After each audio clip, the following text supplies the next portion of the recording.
Olá, investidor! Meu nome é Wagner Caetano. Iniciamos agora o programa Radar, 10 horas e 42 minutos, 26 de 9 de 2023. Temos tempo bom, 27 graus aqui em São Paulo. Eu desejo um ótimo pregão a todos. Inicio falando em compra racional do mini índice aí na região de 116 mil pontos. O mercado ainda opera sem força, isso é fato. Estrangeiros e institucionais trabalharam vendidos nos pregões de quinta e sexta-feira. Vamos ver amanhã o que eles fizeram na segunda, muito importante, abertura da semana. Então, racional de compra aos 116 mil pontos, a gente simula como se estivéssemos uma transmissão, um desafio, uma aula, algo do gênero. Eu acredito que durante a gravação eu vou ser ousado, vai buscar 116.400. Mas no período da tarde vai encostar na máxima de ontem aos 117 mil pontos. Então eu sei que movimentos de mercado, por exemplo, ontem, assim como sexta, o mercado no céu do lugar, a gente observa que pelo gráfico do Ibov, que o movimento foi absolutamente lateral, 0,12 de queda na sexta, 0,07 ontem, e não negou ainda a barra do dia 21, que é o pulo do gato, como dizia o meu pai, quer dizer, aquele algo novo, um fato impactante que pode mudar a direção do preço, virar o jogo, assim digamos. Então no gráfico do Ibov, novamente a LTB que forma junto com a reta capaz de conectar os fundos dos dias 11 de julho e 21 de agosto, uma cunha, cujo alvo é a região de 123 mil pontos, e também a linha capaz de conectar os fundos do dia 21 de agosto e 8 de setembro. Então uma região cuja formação de fundo, na minha visão, seria um movimento natural. Então, voltando ao mini índice, né, 116.400 deve buscar realmente até 116,5 durante a gravação. Eu acabei de comentar no programa Reader, inclusive no Telegram. Para quem quiser entrar no nosso grupo do Telegram, tem o link na bio do Instagram ou na descrição dos vídeos aqui do YouTube, ou mesmo na capa do nosso canal. Nós temos um canal de baixa, um martelo nos 60 minutos, acima do fundo anterior, 116.175, deve acelerar o processo, e provavelmente nós teremos aqui uma simetria em V. Um fundo arredondado, simetria em V, fora da banda, dentro da banda no 30 minutos, gap aberto, então 117.130 é uma região que deve ser alcançada até o fim do pregão.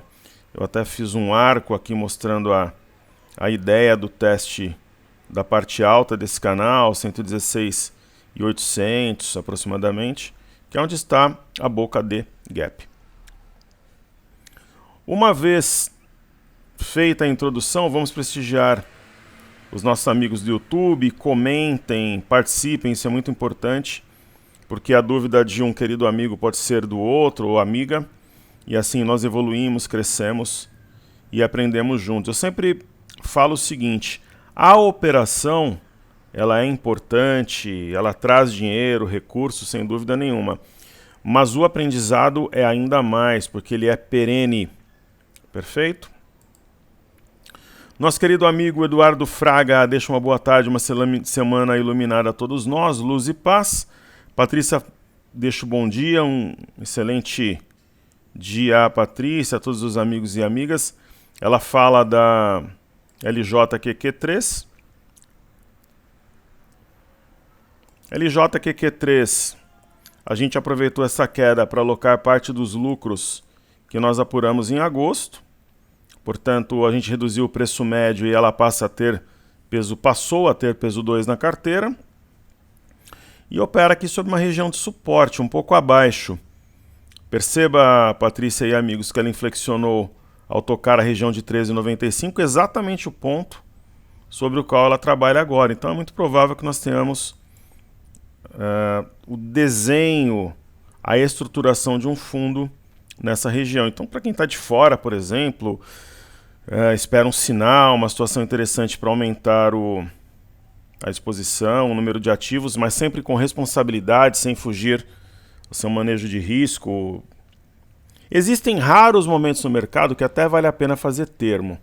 Inclusive alguns, como no pós-pico da Covid em 2019, 2020, eu comentei sobre isso. Muita gente fez e recuperou rápido as perdas em situações exóticas, por exemplo, quando teve aquele episódio do Temer com o Joesley, valia a pena fazer termo. Pô, Semig abriu caindo 40%, depois recuperou tudo e mais um pouco. Então, em movimentos exóticos, vale realmente a pena, mas são em ocasiões raras o termo. Então, desde que você opere com seu capital, um recurso que pode estar na bolsa, quero, é uma boa exposição no meu entendimento. Ok? Muito bem.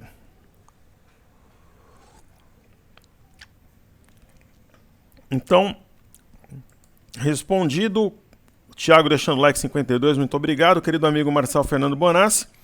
Caro professor, bom dia. É possível sabermos quantos investidores, pessoa física ou jurídica, operam diariamente no mini índice? Para isso, eu acredito que ainda existe esse recurso no terminal da Bloomberg e também da Reuters, mas são produtos um pouco mais caros e, sem dúvida, eu acredito que nos sistemas das corretoras, que são ligados diretamente à bolsa, também é possível apurar essa informação, ok? Nos sistemas que a gente utiliza, mesmo sendo muito bons, Investing.com, TradingView, Broadcast, não temos esse dado de maneira fidedigna, ok? Então, a grande questão é, pessoas físicas, fez uma operação, é considerado cliente ativo, então pode trazer algum nível de ilusão, no meu entendimento. Mas as pessoas físicas, definitivamente, elas estão aderindo ao mercado financeiro. Muita gente na renda fixa, mas para a gente bater 5 milhões de investidores na variável, deve faltar muito pouco. Estamos bem perto desse número. Agora, é claro, quando o mercado está nesse marasmo e tal, muita gente acaba não operando, não tem paciência. É o que eu comentei ontem, às vezes o investidor, nós não somos obrigados a investir. Dependendo da carteira que eu vejo muita gente carregando, pessoal, não faz sentido. Porque é carteira que a gente que tem um pouco mais de experiência, bate o olho e sabe que vai perder para renda fixa. Ativos de baixa volatilidade e tal. Agora, para valer a pena, você tem a LCI e a LCA 12, 13, 14% ao ano sem IR. Tem CDBs que pagam bem. Então, para que justifique você estar exposto à renda variável, é para buscar um rendimento maior. Senão, não vale realmente a pena. Eu falava sobre isso com um aluno outro dia. E muitas vezes também não é o perfil da pessoa a renda variável, ela não precisa. Ontem eu tive um almoço com o sobrinho de um sócio meu, que é um grande investidor e deu um tempo agora. E ele não precisa estar exposto nesse momento à renda variável, porque acumulou um capital, chegou numa certa idade que é mais tranquilidade, então é isso. Né? Ele não quer, não gosta mais do dia a dia, daquela rotina, então é isso mesmo. Perfeito, então vamos observar o índice Nikkei. A briga está no eixo de um topo duplo mínima do dia 11 de setembro.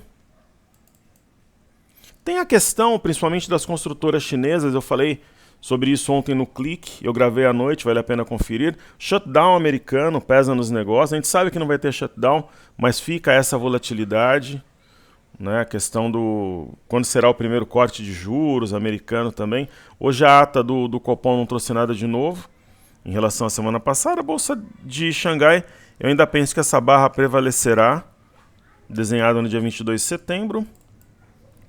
O minério, uma queda forte, partiu de 124 para 115 dólares.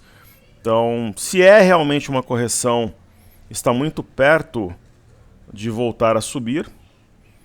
né? Depende sempre de algo novo que venha da China, um alívio em relação às incorporadoras ou alguma medida de corte de juros compulsório, incentivo para algum setor. E a China tem espaço para esse tipo de manobra, nós sabemos, uma vez que a inflação está absolutamente sob controle, é desejável até que esses números aumentem um pouco para mostrar mais movimentação econômica, reação às manobras recentemente propostas. Então, observemos a reação das commodities. Sobre o minério, é até desejável algum nível, sobre o petróleo, aliás, é desejável um nível de correção. A gente sabe do impacto do ouro negro na inflação, então tem sido materializado esse movimento, desenvolvido. E estamos de olho nos títulos americanos de 10 anos. Será que vai montar topo, corrigir pelo menos até o topo anterior, 4,362, média de 21, parte baixa do canal? Acho bem provável que sim. É insustentável essa movimentação. Simplesmente é o maior retorno desde 2007, em 16 anos. E a gente percebe claramente o fim do ciclo de aperto de juros. Então seria natural um movimento corretivo para os títulos americanos de 10 anos. Então esse lance, pessoal, que eu falo, com muita verdade, com muita sinceridade, você tem que ver se vale a pena para você estar exposto na... Porque quando você tem dinheiro, você tem fundo imobiliário, você pode montar um negócio, você pode investir em renda fixa, poupança. As pessoas às vezes têm vergonha de falar que tem dinheiro na poupança. Certa vez, tanto na Expo Money quanto no Infomoney, em ocasiões diferentes, assim, palestras, reuniões, eu provei que para o pequeno e médio investidor não faz tanta diferença assim ele ter dinheiro na poupança ou no CDB, no Tesouro Direto. Até faz se for CRI ou CRA, LCI e LCA. Por quê? É isento de IR, só que você tem que ficar 1 ano ou 2 anos. Geralmente LCI, LCA, CRI, CRA, 1 ano ou 2 anos. Agora o pequeno investidor, pessoal, que deixa dinheiro ou poupança ou dinheiro, não faz diferença nenhuma em reais. Ah, mas aí se você comparar com CDI em porcentagem, mas dinheiro de uma pizza ali a diferença, né? Sendo que a poupança... Então, só do brasileiro poder poupar, ele já é um herói, ou a brasileira. Então tem essa história, né, que quem investe dinheiro em poupança é burro, é bobo, porque está perdendo. Se você for pequeno ou médio, na prática não vai fazer diferença praticamente nenhuma. E os caras queriam me matar quando eu disse isso, né? Porque, mas você não pode falar porque a poupança é o banco, quando é CDB, esses investimentos aí, a corretora, desbancarização, não. Faz quase diferença nenhuma. Agora vai colocar numa LCI e uma LCA. Você tem ali uns 300, 400 mil, aí faz diferença. Mas você vê as próprias tabelas, eu coloquei outro dia uma no Telegram, você vê ali a diferença da poupança para alguns investimentos de renda fixa. No curto prazo, o pequeno e médio investidor dá muito pouco. A diferença realmente é bem pequena. Só que os caras queriam me matar, né? Porque vai contra o discurso padrão. Então, base de um filhote aqui de canal com cunha, o S&P. Muitas vezes as pessoas deixam dinheiro para pagar a conta, uma grana ali de giro, CDB com liquidez diária. Você compara, por exemplo, depois de um mês, né, você tem IOF e tal, e você deixou na poupança, dá praticamente a mesma coisa, pessoal. CDB com liquidez diária, fica resgatando ou poupança, um mês. Você pega desconto IOF, aí tem imposto de renda, então vende-se por aí muita ilusão. Nós temos o VIX, então o Dow Jones na base de uma figura de alta também. O VIX, eu entendo que nessa região é venda, né? Tem até uma shooting star, sua máxima não foi rompida, então entendo que é venda, sinal de topo para o VIX. É claro que nós temos aqui um W e está perto do alvo, 118,88, mas talvez não chegue a tocar essa região, flexione um pouco antes. E chegamos no EWZ, ETF brasileira negociado em Nova York. passa uma ideia de um ombro, cabeça, ombro invertido, meio amalucado. Pressão novamente sobre a parte baixa de um canal bastante largo aqui, de grandes proporções. Quando eu falo que a Bolsa do Reino Unido é a mais maluca de todas, é disso que eu estou falando. Tudo cai menos ela. Professor, o que significa? Significa que a gente pode sim ter uma virada. Por quê? A Bolsa do Reino Unido concentra parte significativa do setor bancário na Europa. E o setor bancário, na minha visão, ele será o primeiro a inflexionar para a próxima pernada de alta que nós esperamos. Bolsa de Paris, sombra inferior marcando fundo sobre a região que o fez no dia 7 de julho. Agora, sejamos realistas, né? Manter essa linha de tendência de alta não faz sentido. Não, o que a gente pode, de repente, fazer, que não vai coincidir aqui, mas tentar uma conexão entre esses últimos fundos, mas não vai fazer muito sentido aqui não. Então a bolsa de, sabe, alguma coisa que conecte, aí seria forçar meio a barra fazer isso aqui, porque teve um primeiro toque, mas enfim, seria aí um alargamento no caso. O índice DAX na Alemanha, e a galera está animadíssima aqui no prédio, já na piscina. Eu moro de frente para a piscina e é bastante legal a energia, principalmente das crianças, parece que eu estou num clube. Então essa é a ideia para o índice DAX, o MMA que mede fluxo para mercados emergentes em uma região de suporte, que gerou movimento de alta em maio e posteriormente a partir do dia 18 de agosto. E aí chegamos no DXY, que também não tem sinal consistente de topo, é o dólar contra uma cesta de moedas. Um racional, uma trading idea de venda no dólar, para mim passa por um sinal de topo também no DXY. Seria uma venda bem mais segura, na minha humilde opinião. E aí façamos agora os ativos fixos. Toma um gole aqui do meu Energy Juice Mango Summer. Hoje eu vou na adega mais tarde para comprar energético, suco.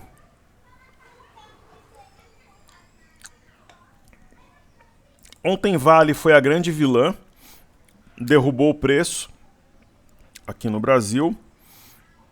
Eu ontem, inclusive, conversava, a gente falou sobre isso no YouTube, eu falava com os meus interlocutores também no almoço, né? Hoje Vale, para quem pensa realmente em médio prazo, ou até curto prazo, é uma bela pedida. O ativo bem descontado, tem um ombro, cabeça, ombro invertido maior aqui, se você observar atentamente. Sambi 11 eu passo, não acho que é uma boa oportunidade. Petrobras, toda vez que corrige, ela tem gerado boas entradas.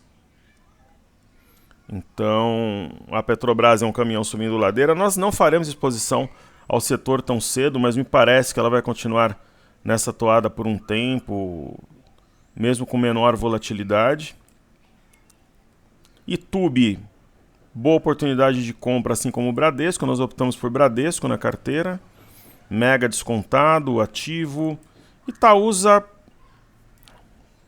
nessas condições atuais, também se torna interessante, mas é uma ação que eu acredito que perca para renda fixa no horizonte curto. Então, por exemplo, Itube eu acho que faz um pouco mais sentido, um pouco mais volátil e descontada. Itaúsa eu já passaria. Então, o setor bancário tem boas opções como o BPA, que foi uma das nossas ações com melhor performance, lucro realizado em agosto. Então, eu acho que ela entregou no curto prazo, então não... É uma exposição interessante para médio prazo. Para os nossos interesses atuais, nós acabamos realizando lucro e não recompramos quando caiu, porque a ideia é a exposição realmente desse setor, especialmente em Bradesco. O Banco do Brasil eu também vejo um bom potencial. Um provável 3 Rios, aqui fundo triplo, é perceptível no gráfico diário. BBS 3. Dias 25 de agosto, 8 de setembro e depois 25 de setembro. e BBS3. É um ativo que eu não gosto, não sou fã, mas numa situação exótica, esdrúxula como essa, eu entendo que o desconto anormal justificaria uma exposição na ponta compradora. A Imob é um dos astros que mais apanhou. Juntamente com o índice de consumo, será um sinal muito forte quando inflexionarem de que a compra voltou à cena. Por característica, são setores muito procurados pelos estrangeiros. Então é quase certo que quando esses setores inflexionarem, a gente vai perceber fluxo cambial positivo e estrangeiros na ponta compradora do mercado de ações. O índice de energia está estável. Talvez uma alocação mais moderada, aquela história de colocar o pé na água primeiro antes de partir, por exemplo, para o setor financeiro, que é, na minha opinião, onde está o código. Por quê? O setor financeiro é a bola da vez. Por razões óbvias, bancos centrais na crista da onda, semana passada em especial. Então, uma reação do setor financeiro deve puxar os outros, porque é o assunto do momento, né? Eis a questão. É o assunto do momento. Então, o banco subindo seria mais ou menos um sinal para que os outros setores acompanhem, digamos assim. Perfeito. Small 11, índice de small caps, também, né, deve ficar para um segundo momento. Uma alta, talvez o último astro a ganhar tração, é muito provável. Mas está caindo na mesma proporção do BOVA11, né, mas o BOVA11 ele não caiu, não houve uma queda da mesma magnitude, região de suporte, pressionando a LTA curta que guia os fundos, né, dia 21 de agosto e 8 de setembro. Aí chegamos no Ibovespa em dólares. Tem também uma LTA capaz de guiar os últimos fundos. É a base de um canal, essa é a leitura. Precisa começar um movimento desse gap aberto entre 20 e 21 de setembro. Atrairá certamente os preços como um imã. E algum grau de reação, aqui no ativo Casas Bahia, antiga Via. Precisa começar. Aí começou, deve disparar, leilão. Eu gostaria de ver a Casas Bahia uma semana de 5% de alta no Ibov, 4%. Aí nós analisaremos ela em relação aos seus pares, para ver se o problema é setorial ou individual em relação ao mercado como um todo. Isso é muito importante para que tenhamos uma leitura fidedigna. E aí nós temos o dólar, esperamos uma oportunidade para tentar encaixar uma venda. Não tem um sinal, tem esse gap que a gente está de olho aqui embaixo, mas precisa ser uma figura grande que traga um bom risco-retorno. Estamos observando, talvez aqui um oco informação. E o DI, mais do mesmo, como a ata do Copom não trouxe nenhuma novidade, muita gente que estava na venda vai realizando lucro, e ele cumpre dessa forma uma simetria em V. O alvo é 10.660, hoje a máxima 10.660 cumpriu a simetria em V de forma plena. E o milho, novamente o milho tem sinal de fundo, um candle forte. Ontem está trabalhando na parte alta acima das médias, ponto que separa o joio do trigo no curtíssimo prazo 59,57, cujo rompimento projeta 63,38 na primeira batida. E sobre o mini índice está no mesmo ponto que a gente começou os trabalhos, mas eu continuo entendendo que esse canal ele impulsionará o preço, pelo menos até a parte alta, a região 116.800, 116.900, tem gap inclusive aberto para puxar o preço como um imã. No período da tarde ou à noite eu farei stories e também o programa Clique.